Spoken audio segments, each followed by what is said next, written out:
What's up, everybody? Dr. B here. We're going to take a look now at the interior of our cranium. So what we've done is we've removed the top of the skull section. So we're looking down into the skull from a superior view. First thing we'll do is we'll identify some of the bone that we have here, some of the bones that we have. The frontal bone would be coming down and attaching right here.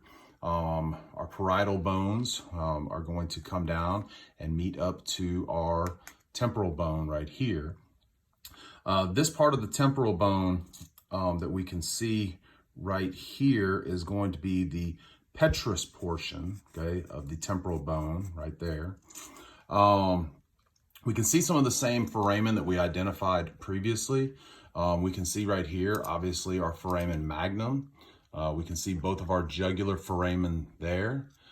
We can see our foramen ovale, again, on both sides right there. And next to that, our foramen spinosum, okay, right there and right there.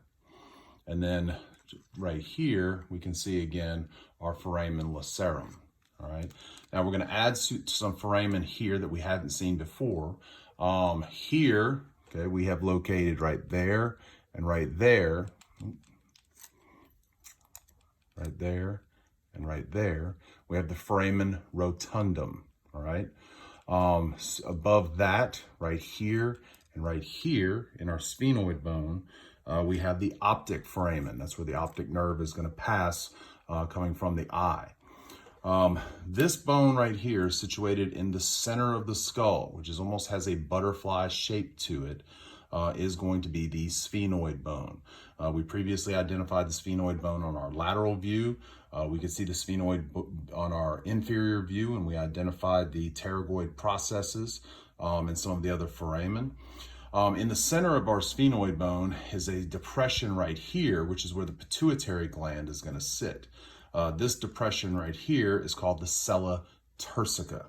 All right, so that's this little saddle-shaped structure right there in the center of the sphenoid bone. Now, we mentioned before that the sphenoid bone did kind of resemble the shape of a butterfly. Just like butterflies, our sphenoid bone is also going to have wings. So we have two sets of wings, okay? Inferiorly down here, we have our greater wing, okay, which is the larger portion of the sphenoid bone. And then up here, we have our lesser wings. On either side of our jugular foramen, right there and right there, we have our internal auditory meatus, right? We had our external auditory meatus on the outside here, right here, and right here. We're going to have the internal auditory meatus. Now, one bone that we mentioned previously as well was our ethmoid bone. We mentioned that the ethmoid bone had a structure on it that we saw in the nasal cavity that made the superior part of the nasal septum, and that was the perpendicular plate. Well, now here we're seeing the ethmoid bone on the inside of the cranial cavity, all right? This flat portion of the ethmoid bone right here is called the Cribriform Plate. There are a bunch of tiny little perforations in that Cribriform Plate. That's going to allow for nerve endings from the olfactory nerve, which is the nerve we use for our sense of smell, to penetrate through and get to the nasal cavity. We have a process sticking up right here as part of the ethmoid bone as well, and that is called the Crista Galli.